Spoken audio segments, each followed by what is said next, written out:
and today's adventure brings us to Moultonborough, New Hampshire. We will be climbing Red Hill today. There is a fire tower up there. It will be the second time for Cheryl and I. First time we did it was 12 years ago. Barry's done it before. Dave has done it before.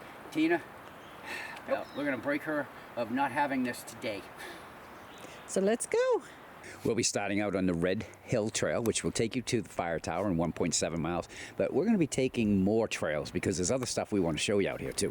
Now, after what seemed like weeks of rain, I didn't think we were going to find any trails, but I mean, they're not bad at all. No, they're not. Yeah, the water is being contained nicely. We just went over the first water crossing, and can you see these bugs? Oh my God, they're horrendous out here today. Wish I brought a net.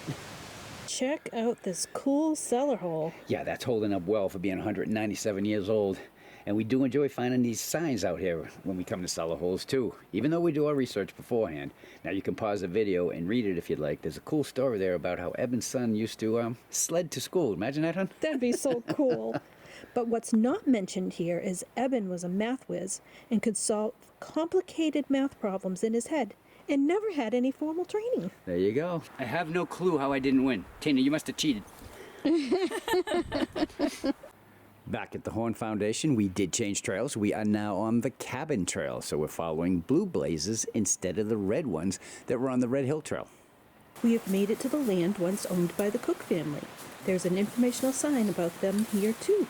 Yeah, and the highlights of that is that Jonathan Cook was a veteran of the American Revolution, and he settled here in 1788 with his wife Charlotte, on this plot of land granted to him by the federal government for his service, as they did with most of the veterans back in the day. Now, the cool thing about the Cooks is they ran an inn and they recorded the names of all the visitors who came and climbed Red Hill. They did this for almost 30 years, until the 1860s, and they called the book the Red Mountain Album, which is now down at the Center Harbor Historical Center. And some of the famous people that made it to the top of Red Hill back in the day: Ralph Waldo Emerson and Henry David Thoreau. Yeah, and on July 8, 1935, a man by the name of Franklin Pierce went to the summit, and he later went on to become the 14th president of the United States in 1953. Cool. There also appears to be a bridge here. Check that out. Here we are at the reason why the Cabin Trail is called the Cabin Trail. Welcome to the cabin. Yep, and the Lakes Region Conservation Trust owns and stewards all the land around the area, including the cabin. I believe the cabin was once owned by the Dane family. There's just not that much information about it. So we are still on the Cabin Trail, and we're working our way up. This is about as steep as it's gotten so far.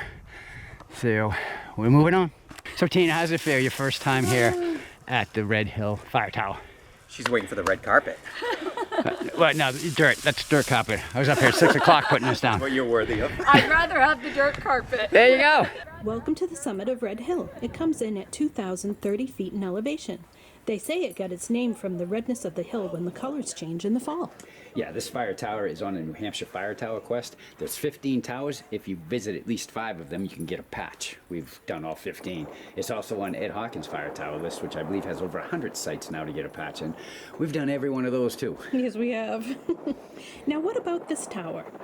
The original fire tower here on Red Hill was built in 1927 and funded by the Center Harbor resident by the name of Ernest Dane.